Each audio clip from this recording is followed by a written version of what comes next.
Guys, in this episode, we go over how to find deals that are on market, find deals that are off market, and how to make real estate agents your best friends. So stick around. Hey, this is Bridger Pennington, Chris Nog, Sherrod, Alex Casala, Jamie Miller, Matt Porcaro, Tanisha Spencer, David Old, Drew Hitchcock, and you're listening to the Investor Semester Podcast with Jeremy Davis.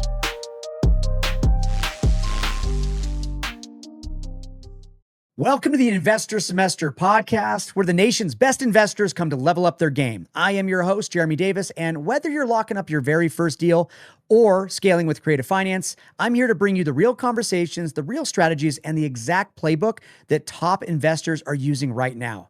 Most of our listeners are already inside the private community, but if you're not there yet, just go to investorsemester.com to join. And now for the show. This episode is for real estate investors looking to scale and close deals consistently, even in competitive markets.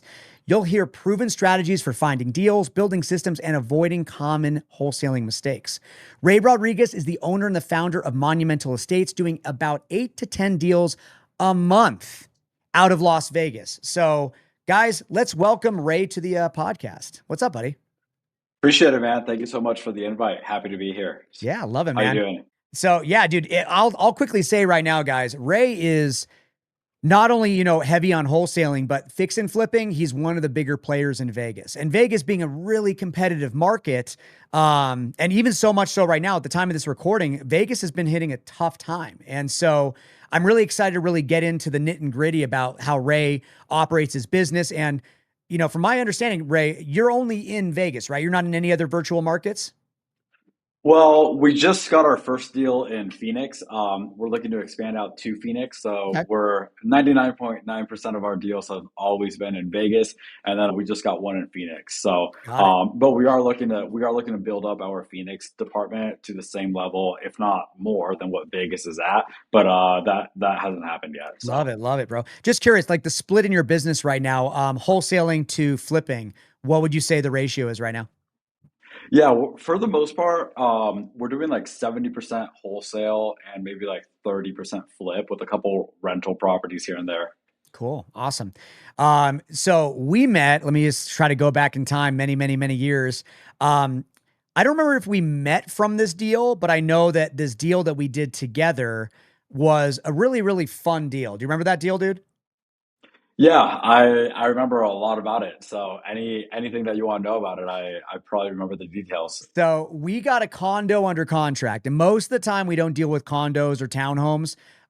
But yeah, we got one under contract, and the deal was banger. I remember, I think it was a foreclosure. The seller wanted nothing to do with the property. She just wanted to walk away. So we essentially got it at the cost of paying off her mortgage. And we go to close, and then she ghosts us. She just is a no-show. And then she finally says, I want more money. And we go, okay, we're fine. We're willing to negotiate that with you. What are we thinking here? And we ended up having to sue her because she was not willing to negotiate. I think she wanted it went from her getting zero to her saying, I wanted to make like $150,000 off you. And we're like, yeah, no, we're already under contract and we already paid off the arrears and we already stopped the auction from proceeding. And now we're just going to go and close, but I'm willing to work with you a little bit here. And so Ray was one of our buyer, or not one of our, he was our buyer, and we got under a contract. And just as we're ready to close, the seller just completely ghosts us entirely. And so Ray ended up sticking through this. And bro, I let me just tell you again, off the record, you were amazing to work with. Like, you understood the hardships of what I was dealing with. And I think you also trusted me by being able to handle it as a proper operator, but we ended up suing her. We filed a list pendants and we essentially forced the sale. And when she was originally fighting us, we were like, hey, we'll give you another $10,000, $20,000, $30,000. It ended up going back to the original agreement. So she made nothing from it.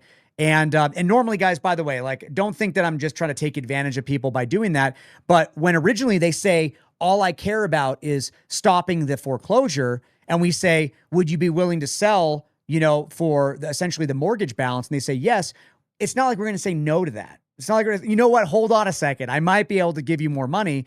No, we're in a sales process. So we do that. We lock up the deal. We have to deal with the list pendants. We have to deal with the lawsuit. Finally, the seller goes through with it, and Ray gets to complete the deal. Do you remember the numbers on that one, dude? Wow. Okay. So I actually didn't really know that all that had happened on that deal. Obviously, I remember because, and yeah, I do remember the numbers to an extent. I remember how I found out about the deal. We were in some like online like community. It was like a one of those like groups or whatnot, Yeah. and I already knew who you were before because I had hopped on some of your Zoom calls and whatnot, but I was actually on a cruise, and then I saw a message come in saying anyone buying deals in Vegas, and I responded to you in that group, and I was like, yeah, I'm buying deals in Vegas, and I was literally on a cruise ship, and then you sent the address over, and we had just gotten on board maybe like an hour or two ago. Like the ship had just sailed, and at the time, like my business was quite a bit smaller than it is now. We were doing maybe like 4 to 5 deals a month, give or take. In the last 8 weeks, we've closed 21, and then God willing, by Friday, we'll Cool. we'll have closed 24 before in like the last like 8 weeks, right? So we're doing a good amount more business now than back then. But I remember you sent that address over, and I was like, well, I wasn't sure if I was going to buy the Wi-Fi on this cruise, but now I guess I kind of have to if I want to go on my laptop and like comp this. So I ended up like comping it, and then I remember vaguely that the seller didn't necessarily want to end up moving forward. But at the same time, I didn't really pay too much attention to that because I was living it up on a cruise. Right. And so the next thing I remember was I got back to Vegas, and like a week later, you're like, hey, we're all good to close. But I didn't know anything about the numbers or how much the seller was getting or how much you were getting or whatnot up until I went to close on it, and I looked at the settlement statement. So I remember I paid you a $72,000 assignment fee on it, which to this day I believe is the biggest assignment fee we've paid someone. And just so you know, or so anyone watching this knows, I'm happy to pay that. You don't have to hide from me like what you're making on a deal or whatnot. The way that I see it is if a wholesaler sees me as someone who's going to get them paid big or like a big check, they're going to come to me. So, I always tell wholesalers, hey, like, don't worry about, trying to hide your fee or whatnot. I'm going to see it on the settlement statement anyway. And good for you, right? So you guys made 72 on that one. I believe I ended up buying it for like 190 I really don't remember, some 190, 195, 200, somewhere in that ballpark. It wasn't anything like much above that. And it didn't even need a full remodel. Right. I think we spent like 15, 20 on it, somewhere in that ballpark, which is not a lot for a property. Most properties are probably like 45 to 50 grand here in Vegas. So we spent, a little bit of money on it, and then we sold it for 300. So we made a decent amount on it as well. And it went well, it went well. So that Yeah. was that. I love that. I love it when deals go well. That's always great. So, Yeah. Ray, I want you to share with me, like, how did you start your journey in real estate and how you grew like Monumental Estates to, finding those consistent 8 to 10 deals a month. Tell me about the journey a little bit. I'd love to hear it. Yeah, so I was in college and I ended up getting a job working for a local investor here in town. So long story short, I worked for him for 2 years, learned a lot there. Then I just kind of went off on my own. I told him when he first interviewed me that that was kind of my plan anyway. And he told me that everyone who applies there kind of tells him that, but that no one ends up leaving. Every like 6 months or so, I would kind of remind him like, hey, look, I see kind of where the business is going. I just want to let you know my plan hasn't changed. And in September of 22, I ended up just kind of leaving and doing my own thing. Right now, we're in September of 25, so it's been 3 years of me just kind of doing it on my own with my own team and stuff like that. So it was pretty smooth transitioning out, just starting my own shop. Um, and then just from there, just trying to get better every single day. I mean, one of our core values is 1% better. So that means every day we try to get 1% better. And so I try to live by that, to the best of my ability every single day. And long story short, I mean, that's kind of how the company has scaled. I remember there were like the first couple months. I mean, there might be a month where we got one deal or two deals, and then the next month we'd get no deals or whatnot. So it's grown, and I'm grateful for it for sure. I love that. And it's funny you say core values. a lot of newer investors, they don't have core values in place. But like, guys, if you look up like Amazon core values or Netflix core values, like every big corporation out there, every huge business all has a core value. And it's really to get all of your employees to align to the same goal. And for me, it's funny you said that, get 1% better every day. That was number 2 for me. But number 1 for me was absolute resilience, because this business is going to be taking baseball bats to the face, right? It is going to have these ups and down roller coasters. And one day you're like, oh my God, we just locked up this huge deal. And then 24 hours later, the seller doesn't show up to the closing table, right? Like you're going to have these ups and downs. And so absolute resilience being number 1 for me, and then getting 1% better every day is number 2. So that's huge. So, love that. Yeah. So Las Vegas obviously is a very competitive market in general, but right now in the time of like us recording this, Vegas is beginning to hit a little bit, right? Vegas has been having some issues. A lot of properties are sitting on market for really, really long times. Like, what strategies have helped you consistently find and close deals there? Not just in this down market, but in general, like you had consistency, the market slips. What did you tweak? Did you change anything? Like, how has Vegas been treating you in your business? Yeah, so we don't do any direct to seller marketing at all. All we do is market to realtors and build relationships with realtors. So that's it. Like that's all we do. And so what we do is just continue to talk to more and more realtors every single day, because they're all talking to homeowners every day anyway.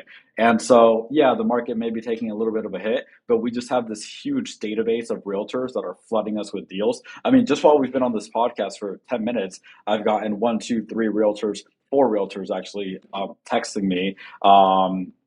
One of them sent 2 addresses over. Granted, I have no idea if they're deals yet or not, but just building our database of agents, and that's honestly it. I really wish I had some like secret formula, like like the Krabby Patty or something, but I don't. We just talk to more agents. Make sure you talk to agents, build relationships with agents, tell them what it is that you're looking for.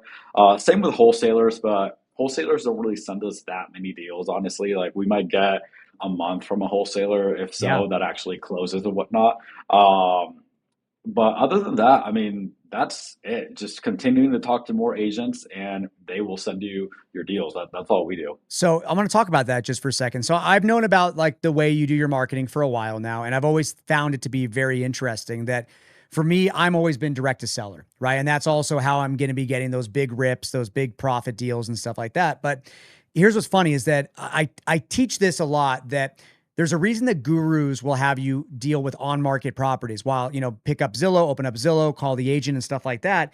And that's because it's a path of least resistance. But what you're doing is not the path of least resistance. It's building out reputations and relationships with these agents that I think actually, now that I really break it down, the logic here is that Vegas is in a down market. And so properties are sitting on market for a lot longer. But if an agent has the opportunity to not even list a property, to be able to go to a known buyer that is buying properties easily, that's actually easier for them to make money quickly without having to have it sit on the market for 6 months to a year.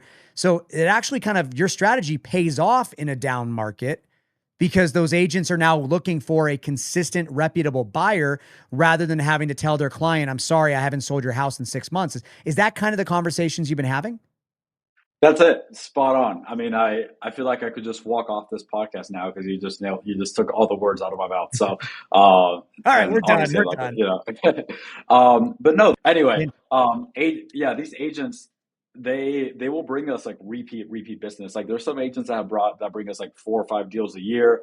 And the agent sees the seller as their client. Well, we see the agent as our client. So we just want to make sure we provide like the best service possible, not only for the agent, but for the seller as well. Because, the agent doesn't want an angry seller or whatnot. And so we want to facilitate the smoothest process possible. We want to be as accurate as possible with our offers from the get-go. We don't want to be renegotiating or backing out or playing games, none of that stuff. We want to make the process as smooth as possible. And I would say like 99% of the time, that is something that we're able to accomplish as well. So yeah, these agents, they'll just bring us more business because, I mean, hey, it's easy to work with us. You get paid well. you typically get paid way more working with us than with somebody else. You're representing the seller, you're representing us, so you're getting the full 6%. So we do a lot of like things like that, and it just kind of makes it a win-win for everybody. Love it. All right, here's my other question. Do you have an underwriter on your team that's working full time or close to full time that's helping you with this? Because I can tell you, I would hate to be the person to get all the leads sent to me to be like, is this even a deal? How are you guys underwriting? Yeah, so it's actually a pretty simple process. If you're on my team and the lead gets sent to you, you're going to comp it. If you're 100% confident in the numbers, you have my permission to go lock it up. Write the offer up.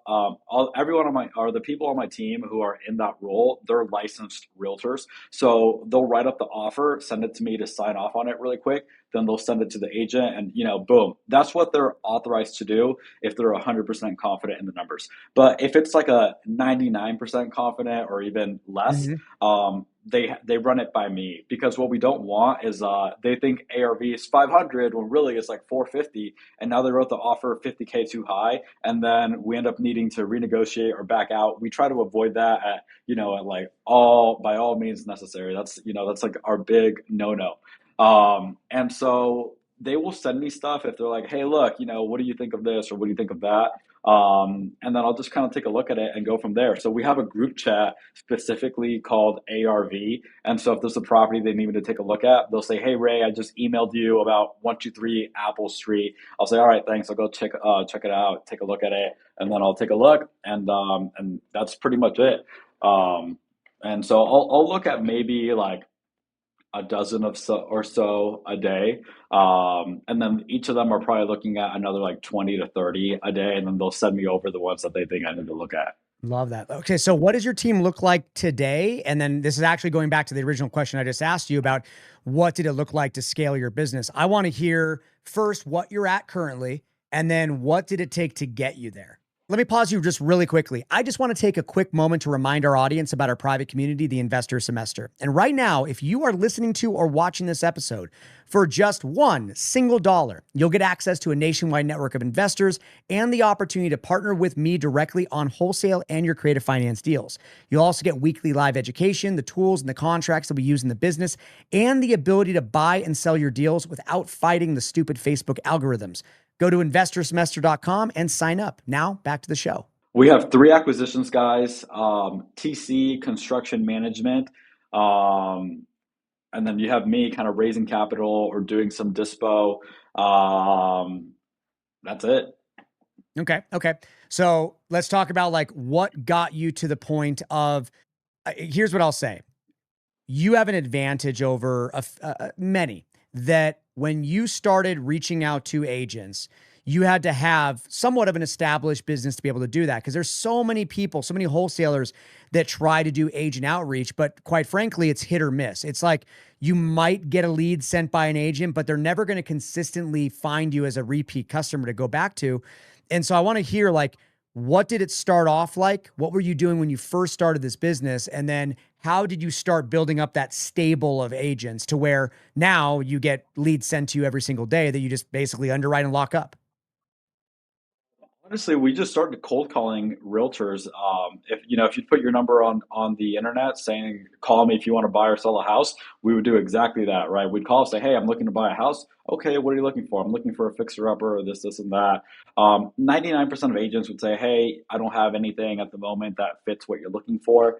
And then we would just ask for permission to stay in touch.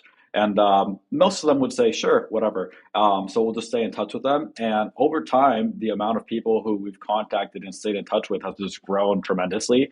And so they may not have anything for me, today, but 6 months from now, that might be a different case. And then every so often we'll cold call someone and they'll say, hey, you called us at the perfect time. Yeah, check this one out.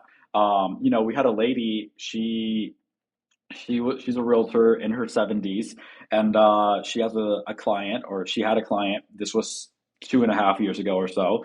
And she literally told us, you called at the perfect time. I was going to put this on the market, but if I can represent both sides, let's just make it happen today. And so, long story short, we ended up buying that property, made a good amount of money on it. Fast forward to December of last year, she calls us and she has another property, and we bought it. And so far, it's been our most profitable deal all year.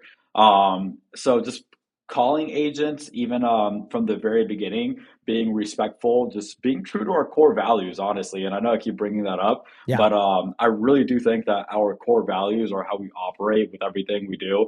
I'll just kind of mention them while we're on the subject briefly. But selflessness, it's not all about like, hey, how much money can we make? Like, no, you can't represent us because we want that commission for ourselves. It doesn't work that way. If you're bringing us a pocket listing, we'll let you represent us.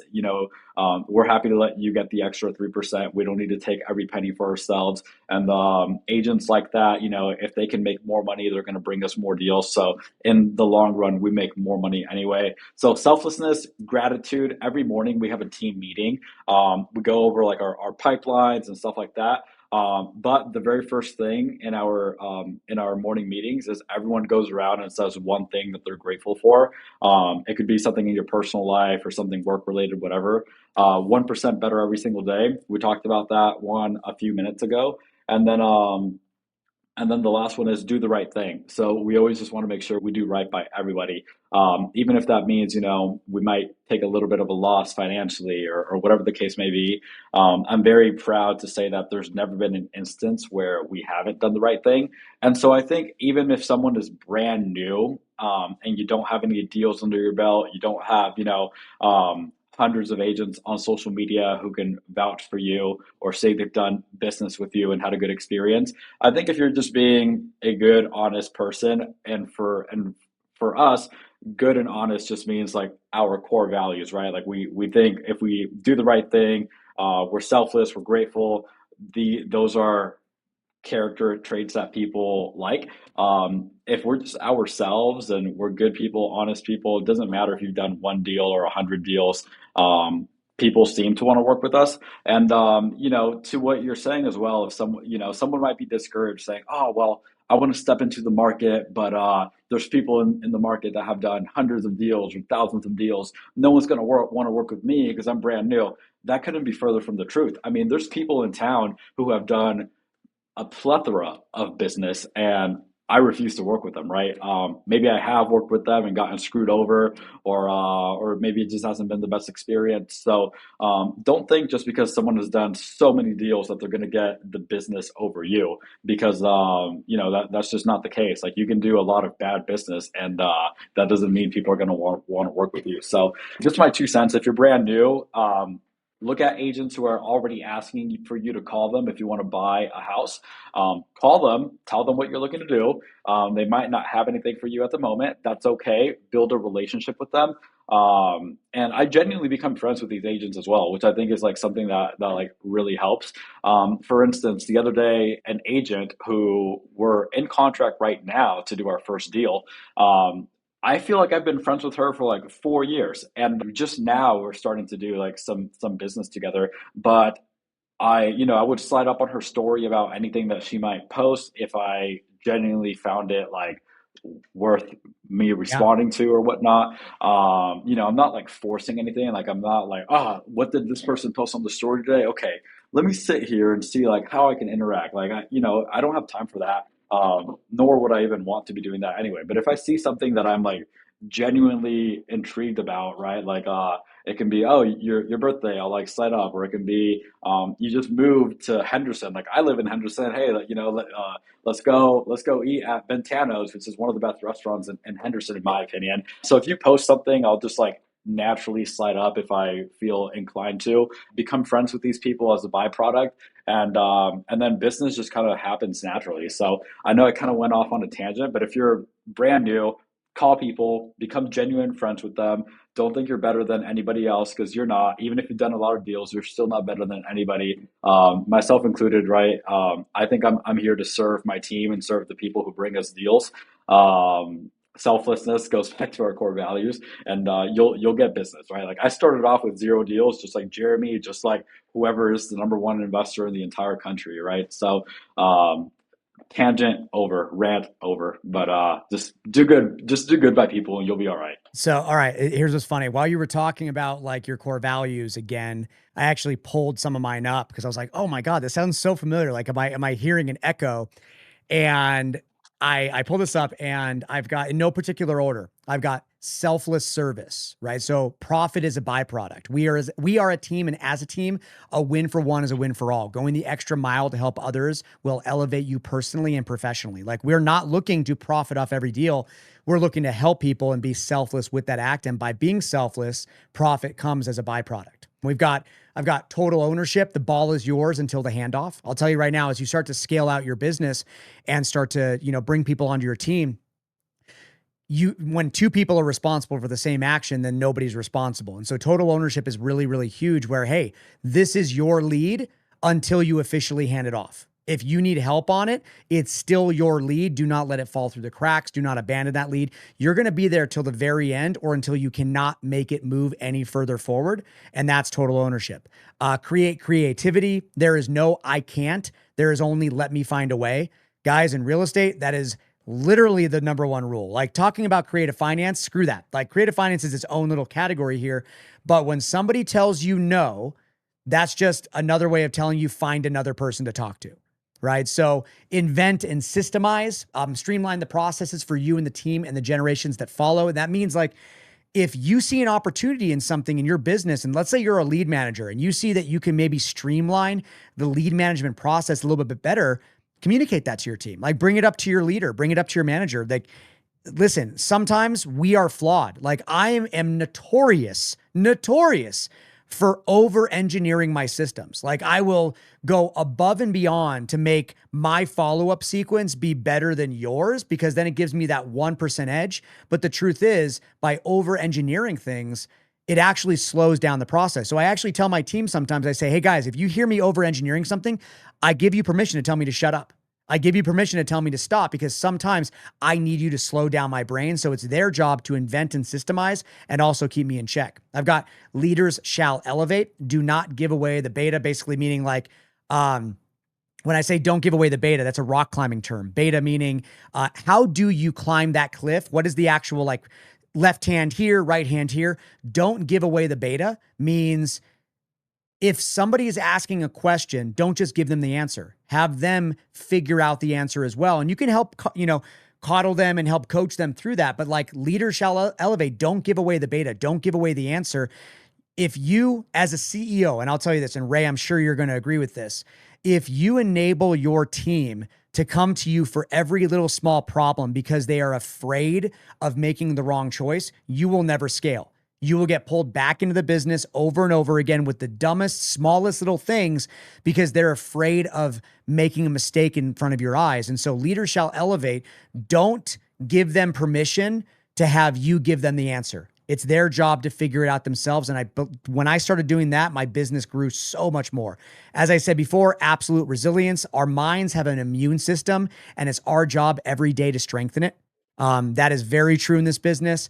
Insist on the highest standards. Again, if you've got somebody that's showing up late to work and, isn't showing up to the Zoom calls or isn't turning on their camera, you need to insist on the highest standards, because if you're going to do it for them, they need to do it for you as well. Gravitate towards action. If there's 1% chance of success, you go for it, right? You do not stall, do not hesitate. Like, just go and do it. Like, imagine if you're going to you want to cliff jump, you want to jump into that water. And as you're running up to the cliff, you decide to stop yourself. What's going to happen? You're going to stumble, you're going to fall, you're going to hit your knees on the rocks, and you're going to tumble down. And eventually you might even die. Gravitate towards action, right? Like, actually take the chances and go, you know what? I'm going to go all in. I'm going to jump off that cliff. I'm not going to slide down the rocks on my butt and, kill myself. And then finally, like I said, the last one is 1% better every day. And that's when, as a leader, you need to look at that. You need to look at the end of your week has gone by. And even though you might not feel like a lot has been accomplished, you look back and you go, did we improve the business 5% this week? And if that's the answer to that is yes, awesome. Continue to do what you're doing. If the answer is no, then you need to go back and reflect. What did you not do correctly to move it 1% better? So sorry for that tangent. Sorry for that rant. I just thought it was really important to share our core values. Yeah, no, you're good. And I do agree with the portion you said that I'd agree with. I don't really say it as much anymore because I think my team has kind of like learned it. But a few years ago, when they would ask me a question, if I felt like it was one of those questions that's like, come on, bro. I would, instead of answering, I would just say, what do you think I would say? Or how do Yeah. you think I would respond to that? Or what do you think I would do?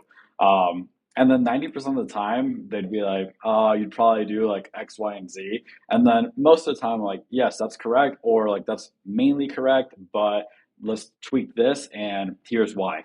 But now most of my team, like, they're pretty, like, they're pretty self-reliant, That's good. which I'm grateful for.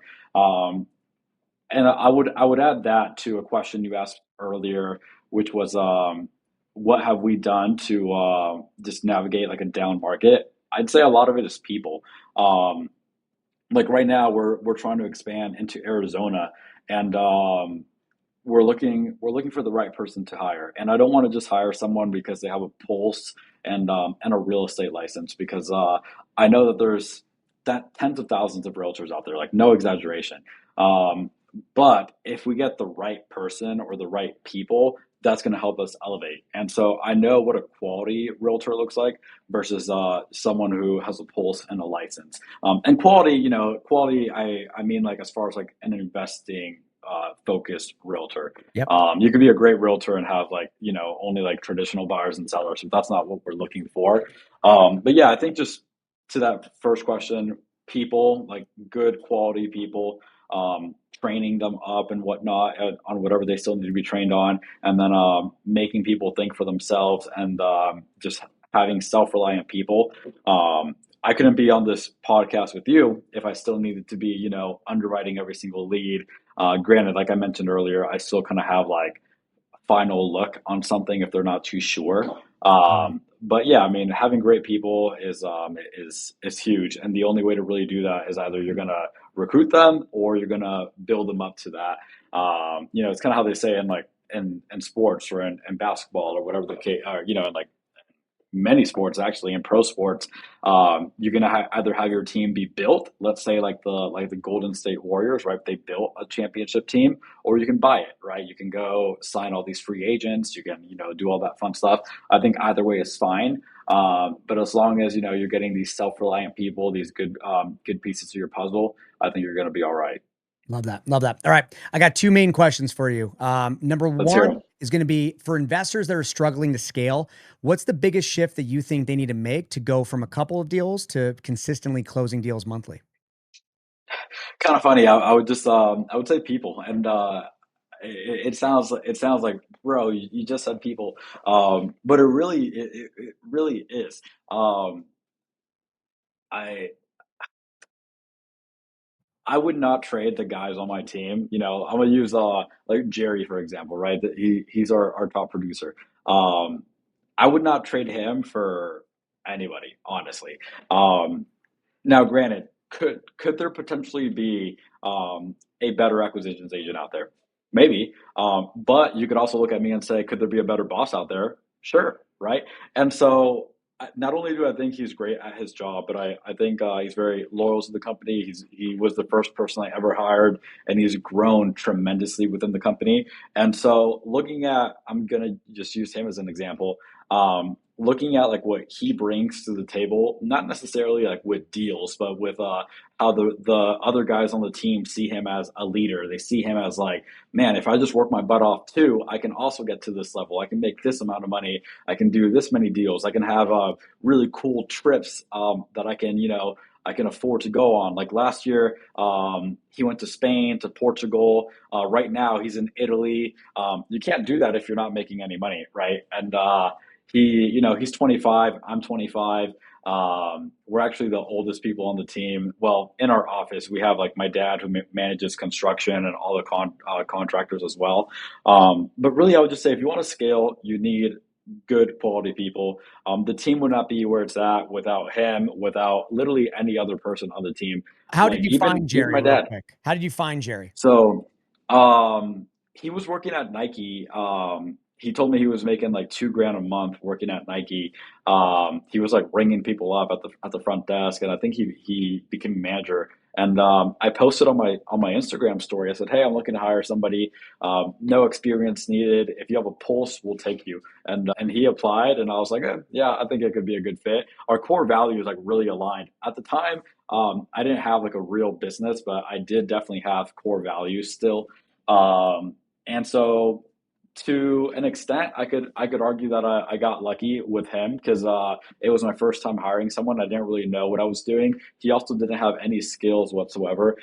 We joke about it now, but I almost fired him like every day for the first like 3 weeks. I was considering it. I was like, man, he just doesn't learn how to like talk to people over the phones. Like he was not good. Didn't have his real estate license at the time.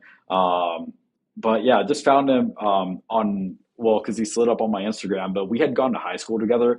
We weren't like homies in high school or anything, acquaintances, yeah, but that's about it. And then he's grown with the team. He's put in a lot of effort. I've paid for a lot of coaching for him, and he's become a beast. I used to be like the main closer on the team. He's been the main closer on the team for like 2 years now. He's been on the team like 3.5 years. And he's a beast. He does a great job.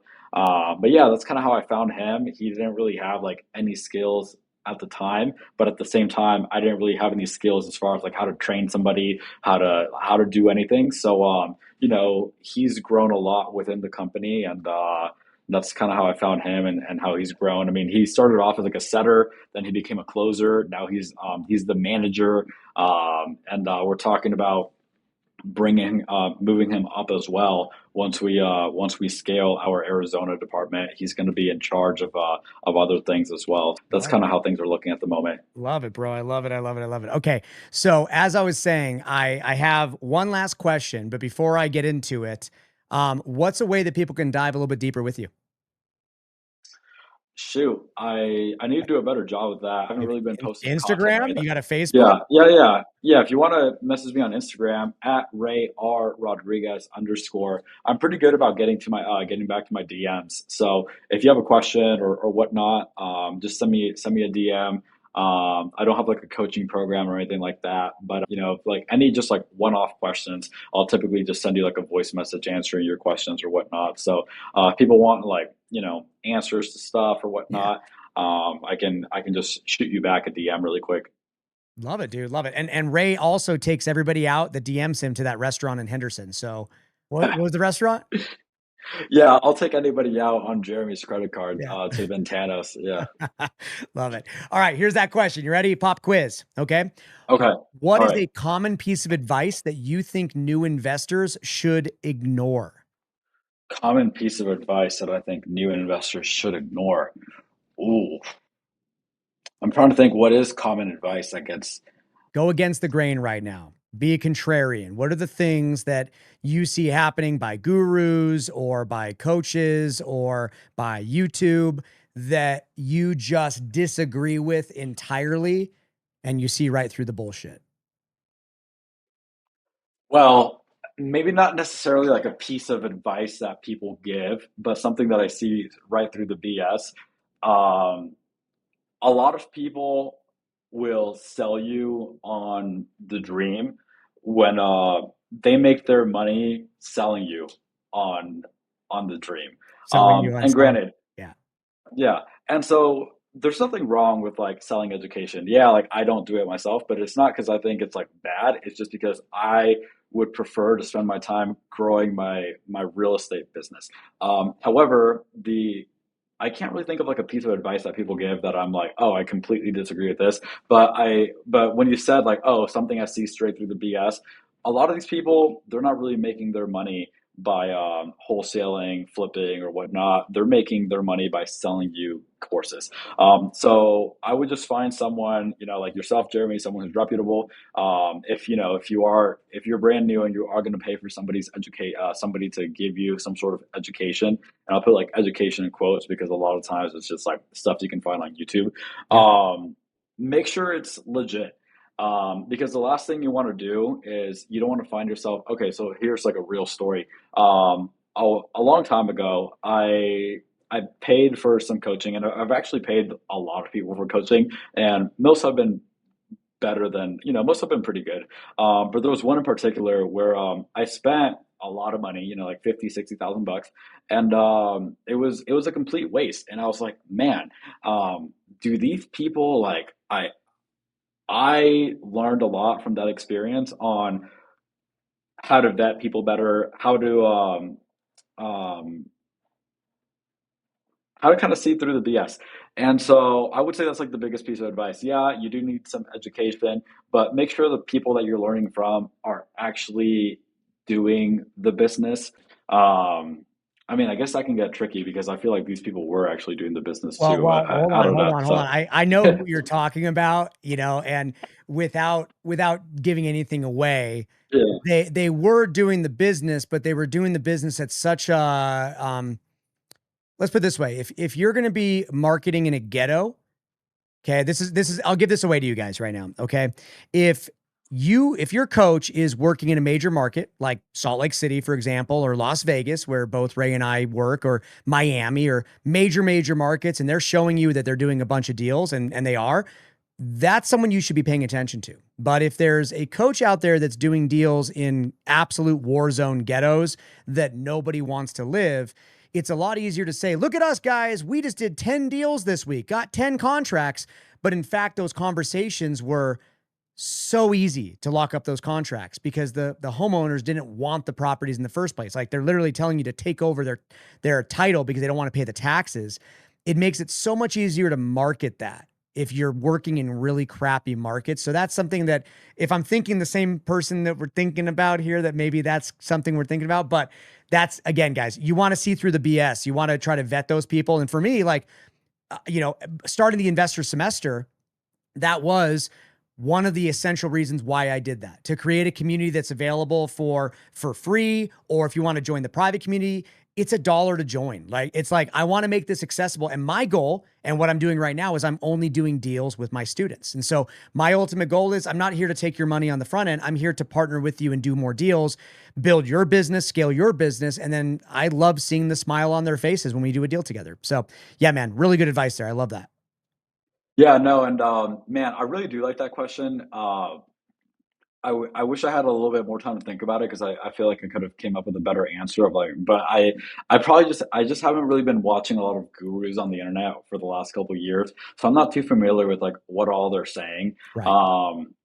I do see some stuff that I'm like, okay, I can like kind of agree with this or like I disagree with this, but I haven't seen anything that's like, oh, like I have such a strong opinion about this. Pad split. Um, I've never tried that, I've never tried it. I'm sure it's, like, making money for some people.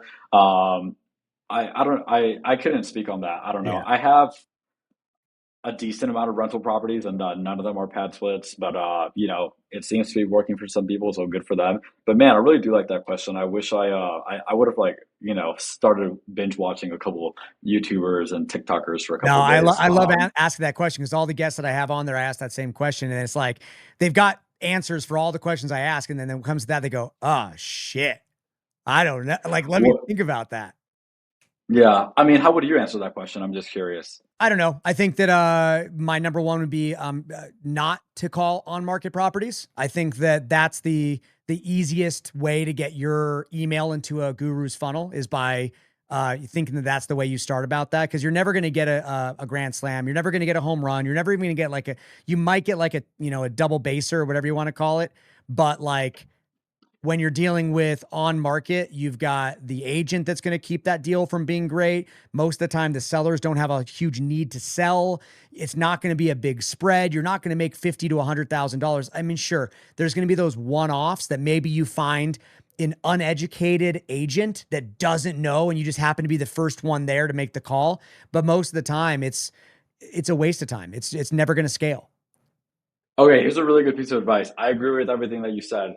If you're a newbie or someone who is just looking to start getting deals from agents, everything Jeremy said is 100% correct. You're not gonna consistently find these banger grand slam deals on the MLS. At least that's not what we've seen, right? We'll get them every so often, but most of the deals that we get from the MLS were, you know, the flip makes like 20 to 25 grand. It's not like we're making a killing on these. However, here is how you can make a killing from these MLS deals. So you buy a deal on the MLS, and then you just keep on building that relationship with that agent. So my third deal that I ever did on my own, I found it on the MLS. It wasn't anything crazy. We flipped it in Henderson. We made like 25, or I think we made like 30 on it actually, and it went well, right? We made 30 on a single family out here. Cool. I continued building a relationship with that agent, and since then, she brought me another property that all we did, we just wholesaled it and made 40 on the wholesale off market. You know, she just brought me a pocket listing, and we just wholesaled it off market. And then she was happy as day because she represented the seller, she represented me. She's like, dude, do whatever you got to do, just get it closed on time. Like that's all I care about. And she fast forward a few months later, she ended up bringing us this townhouse off market, and she said, "Hey Ray, the seller really needs to sell. I'm not able to make it over to that property right now. Do you think you can go over there? And this is the price that she wants. Would that price work for you?" I said, "Yes." She said, "Look, you have my permission. Just let me look at the contract before you go over to the seller's house. Get her to sign it for this price. Pay me my full commission on both sides, and do whatever you got to do." So literally, she let me go over, meet with her client, and I was super transparent about everything. You know, I let the realtor see the contract how she wanted to see it. You know, did everything the way that the realtor wanted me to do. Paid the realtor a full commission, and then we flipped that property, and I think we made like 65 on it or something like that. And it all started because she listed a house on the MLS. I called her. I said, "Hey, nice to meet you, blah, blah, blah." And we actually have a great relationship, gone out to dinner, gone out to lunch with this realtor a few times. So yes, I agree with you that the advice that people are giving on the internet about not going after on-market deals is bad advice. There's sellers out there who need to sell, so go make your offers. And then if you want more profitable deals, build relationships with those agents, and they will bring you pocket listings. We're not spending that much money a month on marketing right now because we're mainly just nurturing our database of realtors. And I mean, dude, I have people on my team making 20 to 30 grand a month. Like there's people here doing like really, really well. So you can make a good amount of money for yourself, for your team. That's kind of like the last thing I'd have to say. I love that, bro. So like, I'm just going to reiterate that real quick and shorten down, condense that down. Essentially, doing a deal on market is not amazing, but if you do a deal on market, you're then going to water and nurture that agent to then bring you, like, essentially you hook up with them the first time and they're going to be a consistent booty call, you know, moving forward, and to where you then say, "Hey, let's make this easier next time. You bring me any listings you get off market before you list them. Let me see if I'll be your buyer," and just speed up the process. And now you're actually having someone generate leads for you that aren't officially on market yet. So I love that. I love that. I'm going to steal that. I'm teaching my students that moving on. Thank you. Yeah, and I will say 95% of all deals that we do, that's how we get them. I'm not doing PPC anymore, not doing PPL, not doing direct mail. Like I'm not doing any of that anymore. We just nurture our database of realtors. They send us their pocket listings before they ever hit the market, and that's it. Like that's the entire business model. That makes a good amount of money. So do that, and if you're watching this, do that.